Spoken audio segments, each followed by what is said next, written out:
Damn. And end up in a Now, why SpongeBob holding Mr. Krabs like that, bro? Yes! Yo!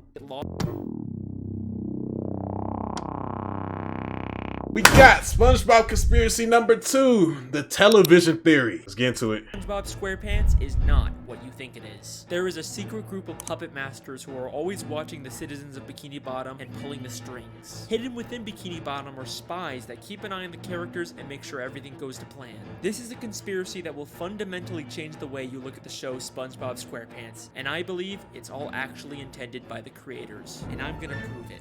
This is the television theory.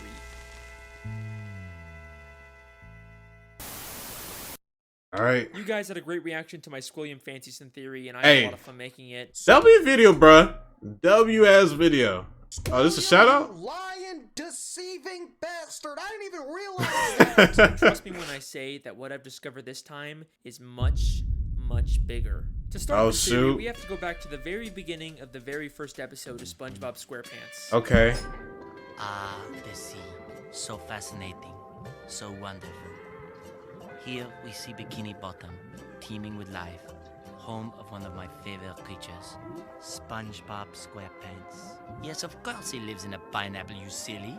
So let me ask you a question. Okay. Who's speaking in this clip? Well, I don't know. Obviously, that's just the narrator. We hear his voice many the times narrator. throughout the show. Ah. I don't know his name, though. A stinky mud puddle for you and me. Ah, the crusty crab. Through these doors pass all the many kinds of undersea life. Puff's boating school, where diligent students learn the rules. There's different voices. But who exactly is the narrator? Well, he's just the narrator, right? We're not supposed to think about who he is or why we're hearing him. Lots of shows have narrator framing devices we're not supposed to think about. Caillou was amazed that Mommy had made a rainbow, just like in the picture. But there's something different about this narrator. He sounds a lot like he's narrating a nature documentary. The ocean. From above, a simple blanket of water. That is But true. below, a complex world full of color, life, and wonder. Ah, the sea. So fascinating. So wonderful. Here we see Bikini Bottom. Except he's narrating a sponge. That's crazy. Life. What if I told you that he's not just some random disembodied voice? He's an actual character in this universe. Don't tell We me. are again at the Bikini Bottom boating school. Today is once again the day of SpongeBob's boating school exam, but more importantly, this is the last test for the year. And if SpongeBob does not pass this one, God damn. it means another whole year of boating school. SpongeBob totally crashes into the fourth wall, and we actually get to see the narrator he's been filming with. How the hell he got a camera in the ocean? Fish at the bottom of the ocean. So SpongeBob SquarePants is not just a cartoon. Everything we see is a part of a nature documentary television show being filmed by scuba divers. And if you're still not convinced, I searched really, really hard and found an old SpongeBob DVD bonus feature that basically confirms everything. Since before time even existed, land-loving scientists have tried to learn the secrets of intelligence. Their studies led them to the sea, where the citizens of one undersea colony demonstrated a genius so enormous, the scientists felt compelled to record their actions for use in teaching mankind how to live better. The name of this miraculous place? Bikini Bottom.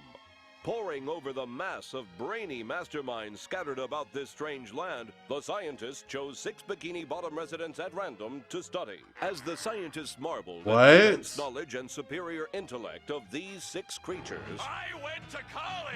They rolled their cameras and took notes. And now, finally, we can learn all of the things that these smarty pantsuses have to teach us. Life lessons from Bikini Bottom.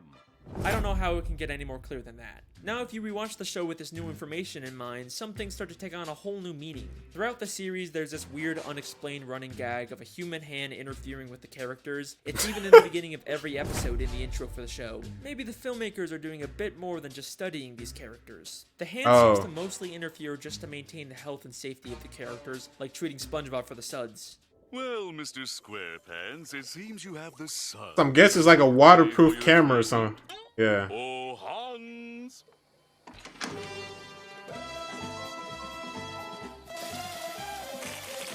Yo! How do you get to a sink? It makes sense that the filmmakers wouldn't want to risk the safety of their main character. After all, there's no show without SpongeBob, but that's not the only reason why they interfere. Season 3, Episode 16, I Had an Accident, is infamous for having one of the most absurd, confusing endings in the entire show. SpongeBob is a weird show, but this has always stuck out as being just a little too weird. But knowing what we know now, I think I can explain what's going on here. This isn't a real gorilla.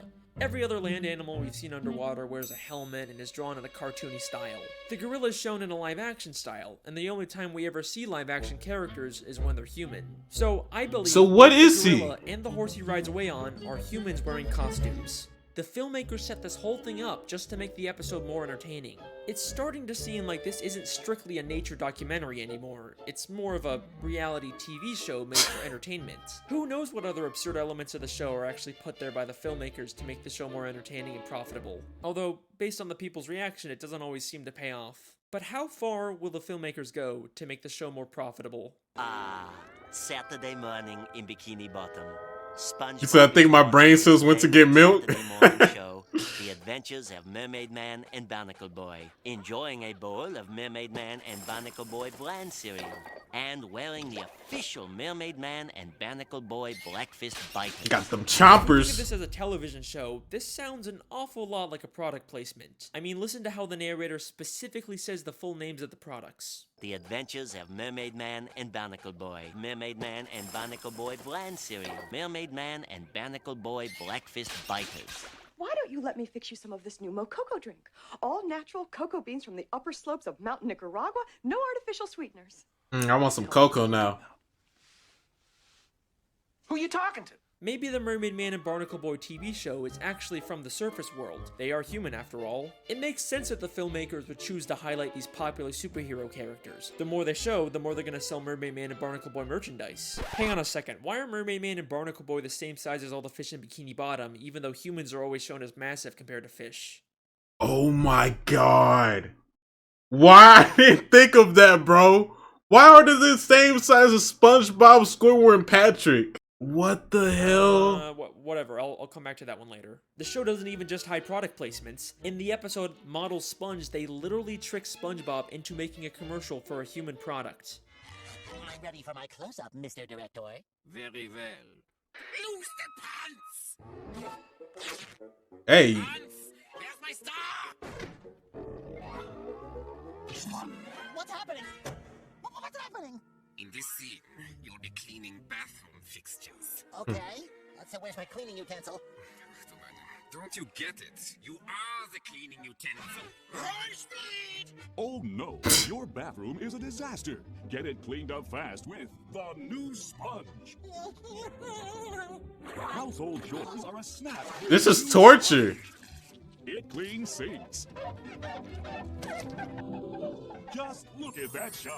This is just like in real life how SpongeBob is such a popular character. Oh my that God. He used to sell tons and tons of products. So far I've shown you that the show SpongeBob SquarePants is actually a documentary television show, but the creators continually interfere to push their own agendas and make more money. But that brings us to an important question. Do What? the characters know they're in a television show? Oh! Let's go back to that clip where SpongeBob hits the cameraman. It means another whole year of boarding school. I think they do. What happened? Oh, nothing, SpongeBob. Oh. You just struck another pedestrian. Mrs. Puff calls him a Pedestrian. which sounds more like she thinks he's just some random Bikini Bottom citizen. The different types of marine life in SpongeBob are so diverse and weird looking that it's not too hard to believe that the characters just think these filmmakers are another weird type of fish. And back to the gorilla episode, the gorilla and the horse immediately get nervous and run away when SpongeBob... A ton of footage of the characters interacting with the filmmakers, but I dug really deep and found the smoking gun that answers all of our questions. This is Tell an me, old talk to commercial me. from 2004 made to promote the SpongeBob movie. SpongeBob, what kind of jellyfish is that? It's not a jellyfish, Patrick. It's a spaceship. It's a spaceship. Carlos from the zone. I was wondering if you could answer. Carlos. Questions? Run for your lives! No, Pat, don't you see? It wants to learn about our world, and it's chosen us. What? Yay! We've been chosen. A submarine comes down to SpongeBob and Patrick to ask questions to promote the new movie. SpongeBob and Patrick are clearly confused by this and think the submarine is some kind of alien. They also have no idea that they're the stars of a movie. Well, thanks guys. We'll see you in the movie. Bye. Movie? What's that? I know. They don't even know what a movie is. La, la, la, la, la. Lala! So I think it's pretty clear at this point that the characters are unaware their lives are being filmed and interfered with. But there are some characters that have to have some level of awareness. For example, the Dr. Fish that told the human hand to treat SpongeBob, and the Director Fish that directed the commercial for the human world. What makes these characters so special? First off, the Director Fish isn't actually from Bikini Bottom. Before he directed this commercial, we saw him as a citizen of New Kelp City in the episode Whatever Happened to SpongeBob. Out of all the characters they could have used, he relocated. They chose a character from out of town. Almost like the filmmakers didn't want to use anyone in Bikini Bottom so they wouldn't risk everyone finding out about the television show. Then there's the Dr. Fish. We don't know where he originally came from, but he's an extremely suspicious character. Usually he's purple, but sometimes he's orange, sometimes he's purple with orange hands. Yo! He's a pirate, and he bears a striking resemblance to Dr. Manowar from the Oh my god! How many jobs does he have? Yo! convention. And now it only hurts when you touch it. Touch. Why does he have so many different disguises and identities? What is he hiding? I believe hidden throughout Bikini Bottom are spies like this who are aware they're in a television show and keep tabs on the main characters and make sure everything goes to plan. There's so many suspicious characters in Bikini Bottom that it could literally be anyone. The mailman, the hot dog vendor, Old Man Jenkins, it could literally be anyone. But what if I told you that the biggest spy of all isn't some random side character? It's one of the main characters of the show. Someone who's been there from the very beginning. Someone who's not even from Bikini Bottom. Someone who's not even from the ocean. That's right. Who is it? Sandy Cheeks? Sandy Cheeks is the thrill-seeking scientific squirrel from Texas who lives underwater in her tree dome. But why did she come to Bikini Bottom? In the episode Chimps Ahoy, we find out she was hired by a group of chimpanzees to come underwater and create inventions. But why does she need to be underwater to make inventions? She could have just as easily have made any of her inventions on land. It must be extremely expensive to maintain a giant dome of air underwater. There is no way the only reason she's here is to make random inventions. I think this whole episode is an elaborate ruse to throw off the other characters from the real reason Sandy is in Bikini Bottom. To spy on the main characters and make sure the show stays on track. Many of the times the characters are in danger, Sandy conveniently steps in to save the day, and many of the wacky, entertaining episode plots are driven by an invention Sandy creates. Everything she does is a calculated move to carry out the hidden agenda of the filmmakers. Her entire friendship with SpongeBob and the other characters is built on a lie. But you're probably saying, Sandy is a sweet, friendly squirrel. There's no way she's behind this. Come on now. No way. That's okay. Because what I'm about to show you, she can't be no secret agent. So insanely revealing that it's actually the whole reason I decided to make this video. Get ready for the big one. Season 10, Episode 10, Feral Friends, is the episode that unlocks this entire mystery. During a birthday party, a green moon suddenly appears and turns everyone except Sandy into less evolved, real-life versions of themselves. Oh my god. Sandy is completely caught off guard by this and decides to... What episode is this? Bro, I never watched this one. For help, and take a guess who she calls.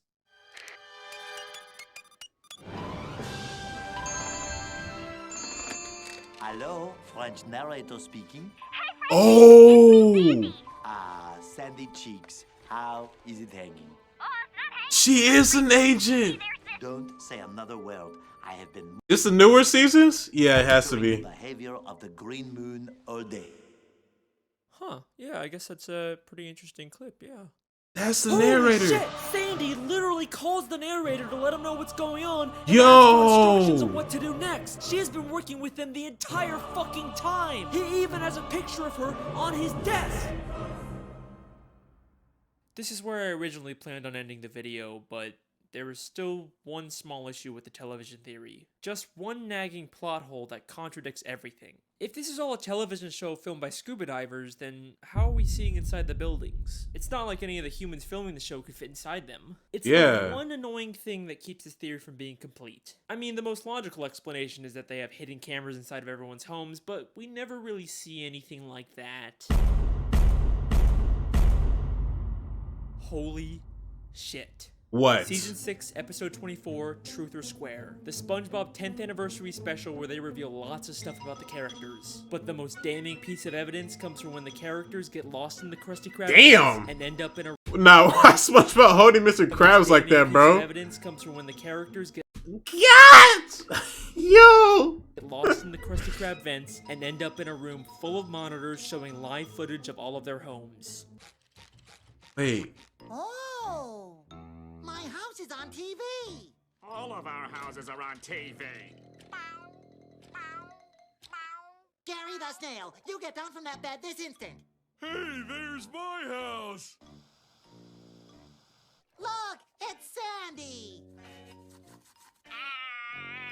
And who is the character responsible for all of these hidden cameras? Mr. Krabs, why do you have cameras watching us? Oh, I just want to make sure you all fly. Oh, shoot. Thank you, Mr. Krabs. Dental hygiene is very, very important. Not Mr. Krabs. Eugene, you lying bastard. Of course he would sell out his friends for a quick buck. And if there's any part of you that thinks there's some... Nah, Mr. Krabs sold his soul. Krabs has all these hidden cameras for some other reason, then take a look at what happens next. Hey, who are those guys? I think it's us, Patrick. But who are they? What? Alright, they're not even trying to hide it anymore. A cameraman and a boom operator have been following around the characters this entire time. And just like the gorilla, as soon as they get seen, they make a run for it. The case is closed. Bro, how do you even know? How you even notice them though? What the hell? The television theory is something the show has consistently alluded to from the very first episode to the newest episodes. Maybe one day the show will actually directly address it and our characters will discover the real truth about their world. But regardless, that's my theory. I hope you guys enjoyed. Let me know what you think in the comments. Make sure to subscribe if you want to see more. See you next time. Hey, whoa. Wow. Hang on a second. You thought I forgot about the Mermaid Man and Barnacle Boy thing. Oh, okay. Alright, here's a quick bonus theory. What's the bonus? Mermaid Man and Barnacle Boy were two superheroes that fought crime underwater and protected the sea from evil. Whether or not they actually did this or was all staged for television isn't clear, but they both spent their lives underwater until they became old and retired. But after spending so much time under the sea, they no longer fit in with human society. Plus, Mermaid Man is clearly dealing with some form of dementia and PTSD from fighting evil. But you can't retire. There's evil afoot. Eva! So, they Bro, decided he built to like live a the rest of their tennis ball, lives bro. in That's the crazy. water. And in order to fit in better with their fellow sea creatures, they made the permanent decision to shrink themselves using Mermaid Man's shrinking belt. Oh. The case is closed. Oh my god. Nah. He did it. Alex Bell did it. He did it, bro. Sandy's a secret agent. Barnacle and Mermaid, man, they shrunk themselves to be in the Bikini Bottom. He did it. Yo, and Mr. Krabs sold his soul for a quick buck. I'm done, bro. Hey, man, make sure you like, share, subscribe, show love to the YG gang, and I'm out.